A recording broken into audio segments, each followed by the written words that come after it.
तो ये तस्वीरें हम आपको दिखा रहे हैं जहां पर भारतीय जनता पार्टी अपना 41वां स्थापना दिवस आज मना रही है। प्रधानमंत्री नरेंद्र मोदी आज जनता को संबोधित करेंगे और उसके साथ ही वीडियो कॉन्फ्रेंसिंग के जरिए वर्चुअली प्रधानमंत्री नरेंद्र मोदी जनता से जुड़ेंगे।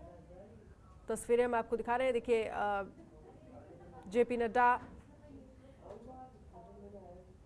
केंद्रीय स्वास्थ्य मंत्री का तप और त्याग, सामान्य कार्यकर्ता का तप और त्याग किसी भी दल को कहां से कहां पहुंचा सकता है। देश का शायद ही कोई राज्य होगा, कोई जिला होगा जहां पार्टी के लिए दो दो तीन तीन पीढ़ियां न खप गई हो। मैं इस अवसर पर जनसंघ से लेकर के भारतीय जनता पार्टी तक राष्ट्र सेवा के इस यज्ञ में अपना योगदान देने वाले हर व्यक्ति को आदरपूर्वक नमन करता हूं।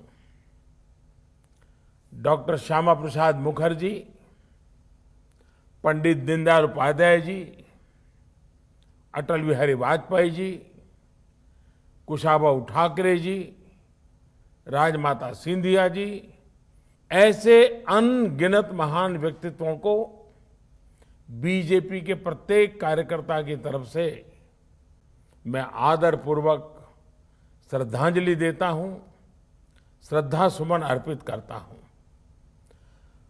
पार्टी को आकार देने वाले, पार्टी को विस्तार देने वाले हमारे आदरणीय अडवाणी जी, आदरणीय मुरली मनोहर जोशी जी जैसे अनेकों वरिष्ठों का आशीर्वाद भी हमें लगातार मिलता रहा है। पार्टी को अपना जीवन समर्पित करने वाले ऐसे हर वरिष्ठ जन को भी मैं प्रणाम करता हूं। साथियों, भारतीय जनता पार्टी के लिए हमेशा ये मंत्र रहा है कि व्यक्ति से बड़ा दल और दल से बड़ा देश। ये परंपरा डॉक्टर श्यामा प्रसाद मुखर्जी से लेकर आज तक अनवरत चली आ रही है।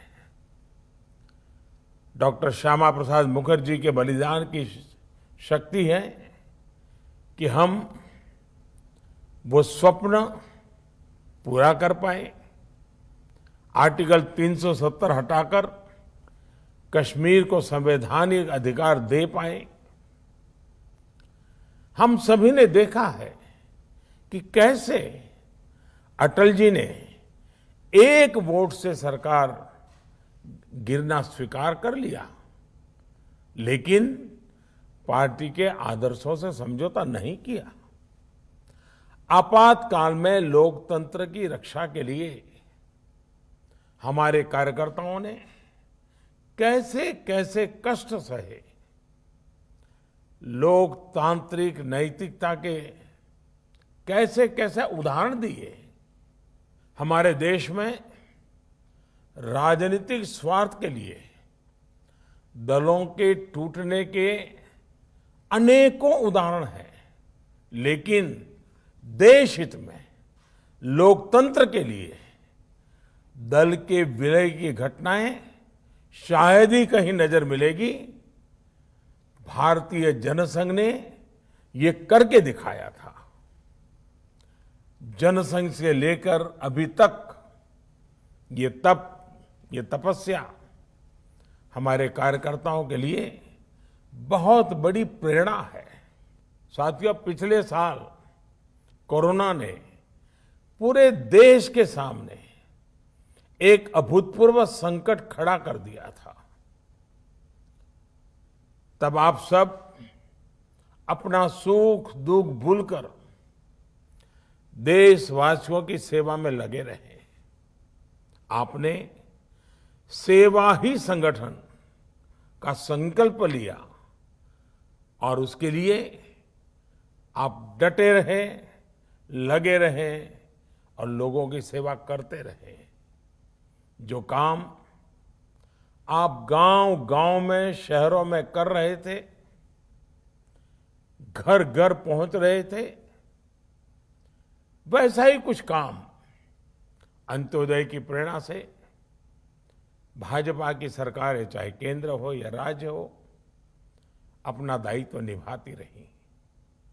गरीब कल्याण योजना से लेकर वंदे भारत मिशन तक हमारे सेवा भाव को देश ने महसूस किया है।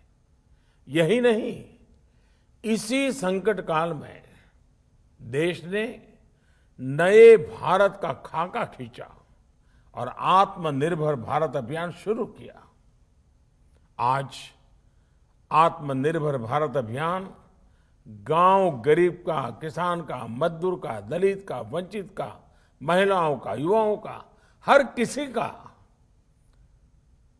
स्वयं का एक प्रकार से अभियान बन गया है।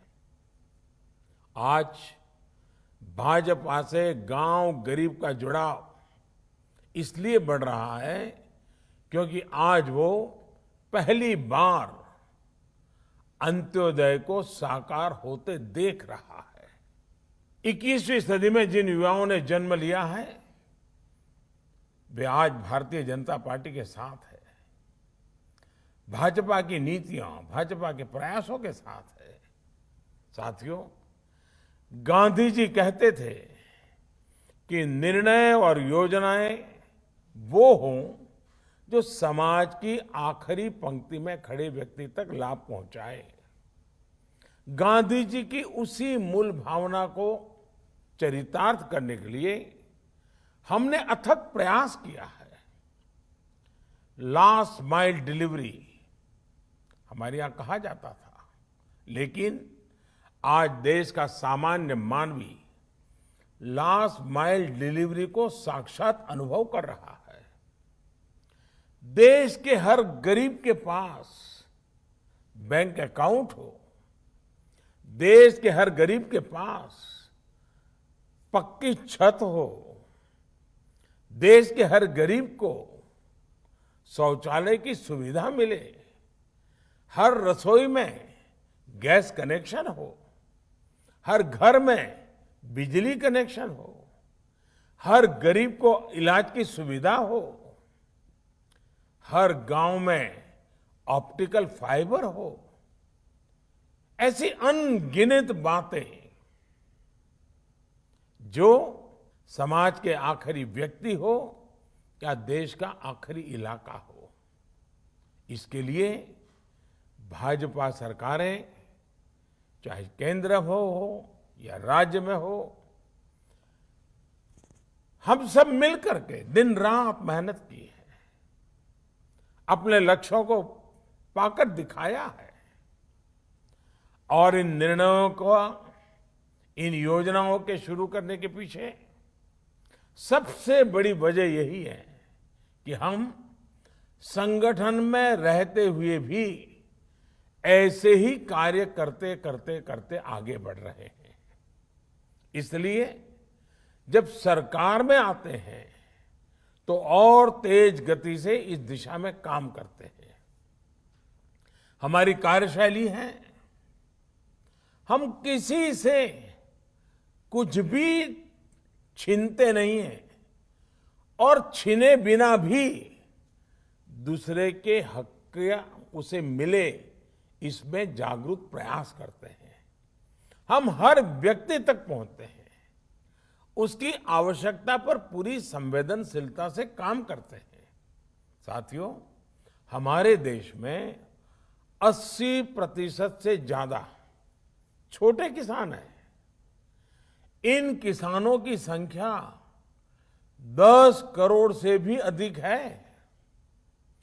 पहले जो सरकारें रहीं, उनकी प्राथमिकताओं में ये छोटे किसान, इन छोटे किसानों की जरूरतें ये कभी नहीं रही। लेकिन बीते वर्षों में हमारी सरकार की कृषि से जुड़ी हर योजना के केंद्र में छोटे किसान रहे।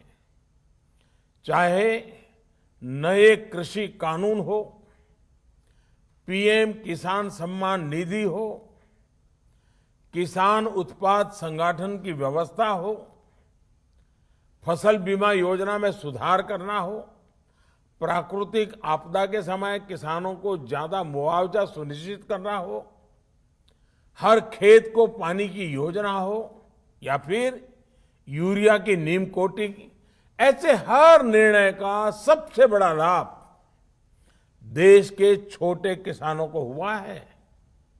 साथियों, बीते वर्षों में हमारी सरकार के हर काम में, हर योजना में महिलाओं को प्राथमिकता दी गई है। चाहे 3 तलाक के खिलाफ कानून हो, गर्भवती महिलाओं को 26 सप्ताह की छुट्टी हो, घर की रजिस्ट्री में महिलाओं को प्राथमिकता देने की बात हो, स्वच्छ भारत मिशन हो, उज्ज्वला योजना हो, मुद्रा योजना के तहत बिना गारंटी ऋण देना हो, रेहड़ी पटरी वालों के लिए पीएम स्वनिधि योजना हो, सभी का लाभ प्रमुख रूप से हमारी देश की महिलाओं को, माताओं को, बहनों को मिला है। साथियों, हमारे देश में सरकारों का मूल्यांकन, सरकार की शक्ति का आकलन, सरकार के परफॉर्मेंस की बातें ज्यादातर कौन सरकार कितनी बड़ी घोषणा करती रही है उसके ही आसपास रही है। लेकिन पहली बार ये मानदंड बदल रहे हैं, अवधारणा बदली है। हमारी सरकार का मूल्यांकन उसके डिलीवरी सिस्टम से हो रहा है। नीतियां भी, नियत भी और आखिरी इंसान तक उस निर्णय को पहुंचाना, उस सुविधा को पहुंचाना, हकदार को हक पहुंचाना, ये हमारी सरकार की विशेषता रही है। ये देश में सरकारों के कामकाज का नया मूल मंत्र रहा है। बावजूद इसके दुर्भाग्य ये है कि भाजपा अगर चुनाव जीते तो इसे चुनाव जीतने की मशीन कहा जाता है, लेकिन दूसरे जब चुनाव जीतते हैं तो पार्टी की वाहवाही, नेताओं की वाहवाही, न जाने क्या क्या कहा जाता है। इस तरह के 2 मापदंड हम देख रहे हैं। जो लोग कहते हैं कि बीजेपी चुनाव जीतने की मशीन है, वो एक प्रकार से भारत के लोकतंत्र की जो परिपक्वता है उसको समझ ही नहीं पाते हैं। वो भारत के नागरिकों की जो सूझबूझ है उसका आकलन ही नहीं कर पाते हैं। वो उनके समझ के परे हैं। वो भारत के नागरिकों की आशा, अपेक्षाएं और उनके सपनों उसे कभी भी समझ नहीं पाते हैं। सच्चाई ये है कि बीजेपी चुनाव जीतने की मशीन नहीं, देश और देशवासियों का दिल जीतने वाला एक अविरल, अनवरत अभियान है। हम 5 साल तक ईमानदारी से जनता की सेवा करते हैं। सरकार में हो तब, सरकार में न हो तब, हर परिस्थिति में हम जनता से जुड़े रहते हैं, जनता के लिए जीते रहते हैं। और सच्चाई ये है कि हम कभी गर्व नहीं करते कि हमारा दल जीता। हम हमेशा इस बात का गर्व करते हैं कि देश के लोगों ने हमें जिताया। साथियों, अंग्रेजी में एक कहावत होती है, टिप ऑफ द आइसबर्ग। हमारी पार्टी में भी एक टिप ऑफ द आइसबर्ग है। ये अखबारों में, टीवी पर दिखता है, लेकिन इनकी संख्या बहुत ज्यादा नहीं है।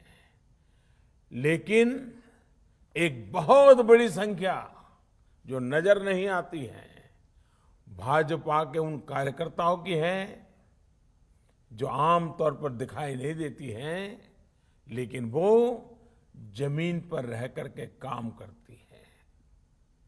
ये भाजपा को ताकत देते हैं, जनता के बीच काम करते हुए संगठन की शक्ति को और बढ़ाते हैं। अपने जीवन से, अपने आचरण से, अपने प्रयासों से वो जनता का दिल जीतने का काम अविरत करते रहते हैं।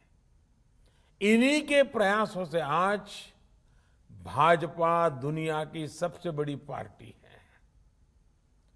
आज आम जनमानस ने ये महसूस करता है कि भाजपा सरकार का मतलब है राष्ट्र निर्माण के लिए सही नीति, साफ नियत और सटीक निर्णय। भाजपा आने का मतलब है राष्ट्र प्रथम, नेशन फर्स्ट। भाजपा आने का मतलब है देश हित से समझौता नहीं, देश की सुरक्षा सर्वोपरि। भाजपा आने का मतलब है वंशवाद, परिवारवाद की राजनीति से मुक्ति। भाजपा आने का मतलब है योग्यता को अवसर। भाजपा आने का मतलब है पारदर्शिता, गुड गवर्नेंस।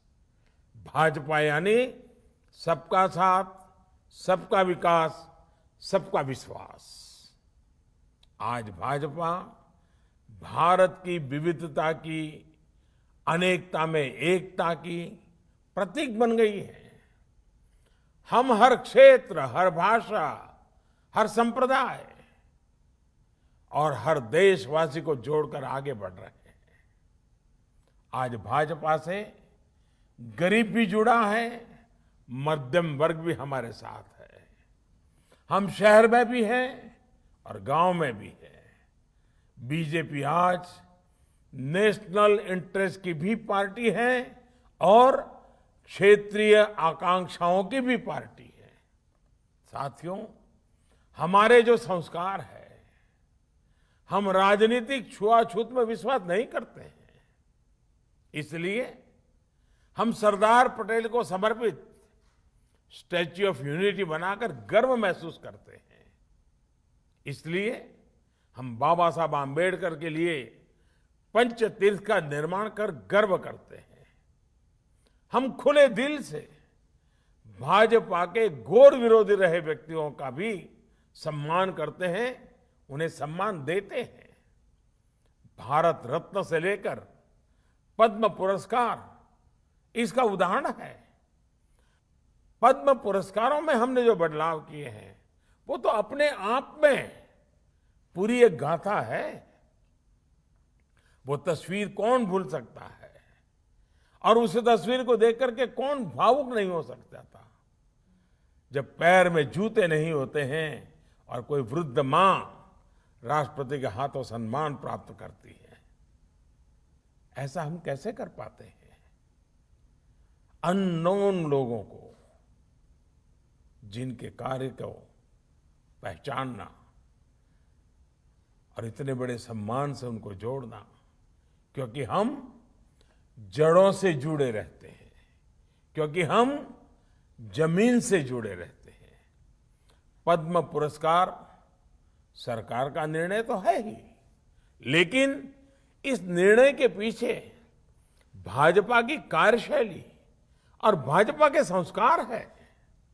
साथियों, ये भाजपा ही है जहां कार्यकर्ता अपना तन, मन, धन देकर पार्टी की सेवा करते हैं। सैकड़ों कार्यकर्ता पार्टी के लिए अपना बलिदान दे चुके हैं। सैकड़ों कार्यकर्ताओं को मौत के घाट उतार दिया गया है। केरल और पश्चिम बंगाल जैसे राज्यों में हमारे कार्यकर्ताओं को धमकियां दी जाती हैं, उन पर हमले होते हैं, उनके परिवार पर हमले होते हैं।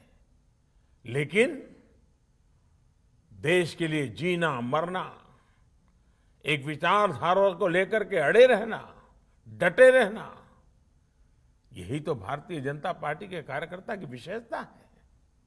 वहीं दूसरी तरफ वंशवाद और परिवारवाद का हश्र भी 21वीं सदी का भारत देख रहा है।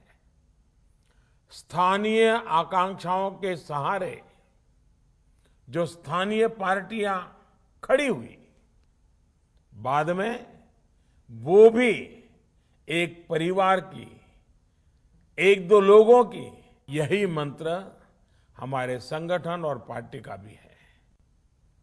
हमें सत्ता सफलता के साथ और नम्र होते रहना है, और नम्र होना है, और सरल होना है। हमारे लिए सफलता का अर्थ है नए संकल्पों की शुरुआत। हम कैसे देश के लिए कुछ नया कर सकते हैं, कैसे देश के प्रयासों का हिस्सा बन सकते हैं, इस दिशा में लगातार सोचना है। साथियों, आज जब देश आजादी के 75 साल पूरे करने जा रहा है, तो हमारी ये जिम्मेदारी और भी बड़ी हो जाती है। हमें अमृत महोत्सव को भी देश के प्रत्येक नागरिक तक लेकर जाना है, हर नागरिक को जोड़ना है। आजादी का अमृत महोत्सव अगले 25 वर्षों के लिए देश के लक्ष्य तय करने का अवसर भी है। देश के इन लक्ष्यों को पूरा करने में बहुत बड़ी भूमिका भाजपा, उसके कोटि कोटि कार्यकर्ता, उन्होंने विशेष रूप से निभानी ही चाहिए। इसलिए हमें भी अपने अगले 25 वर्षों के लिए लक्ष्य निर्धारित करने हैं, व्यक्तिगत भी और पार्टी की इकाई के लिए भी। हमारी पार्टी के भविष्य को, इन लक्ष्यों को पूरा करने की बड़ी जिम्मेदारी हमारे युवा कार्यकर्ताओं पर होगी। साथियों, भारत का जन जन और देश का कण कण हमारे लिए पवित्र है। उनकी सेवा हमारे लिए राष्ट्र सेवा है। सत्ता हमारे लिए इस पवित्र राष्ट्र सेवा का एक माध्यम है। पद हमारे लिए परिश्रम की पराकाष्ठा करने का दायित्व है। और हमारे लिए भाजपा कार्यकर्ता होना सिर्फ 2 शब्द नहीं है, ये हमारा जीवन मंत्र है। साथियों, अपनी बात समाप्त करने से पहले एक और बात आप सभी को पता है कि कल शाम को, यानी कि 7 अप्रैल को शाम 7 बजे मैं परीक्षा पे चर्चा करूंगा। आप सभी इस चर्चा का हिस्सा बने। याद रखिए, 7 अप्रैल शाम 7 बजे। और मैं चाहूंगा अधिक से अधिक परिवार, अधिक से अधिक विद्यार्थी मित्र इस संवाद में जरूर जुड़े और उनसे भी मुझे कुछ फीडबैक मिले। आप भी अपने सुझाव भेजिए ताकि ये परीक्षा पे चर्चा और समृद्ध होती रहे, हमारी नई पीढ़ी को ये बातें कुछ काम आती रहें, उसमें मुझे आपकी मदद मिल जाएगी। साथियों, आप सभी स्वस्थ रहें, प्रसन्न रहें, इसी तरह देश सेवा करते रहें। इसी विश्वास, इसी शुभकामना के साथ फिर एक बार आज भारतीय जनता पार्टी के स्थापना दिवस पर बहुत बहुत शुभकामनाएं देते हुए आप सबको बहुत बहुत धन्यवाद देता हूं।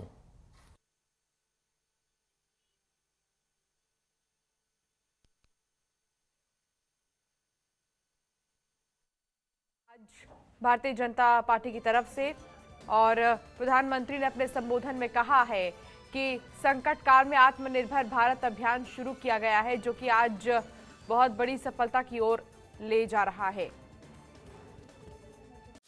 खबरों के निष्पक्ष विश्लेषण के लिए सब्सक्राइब करें जनतंत्र TV. and press the bell icon. Never miss any update.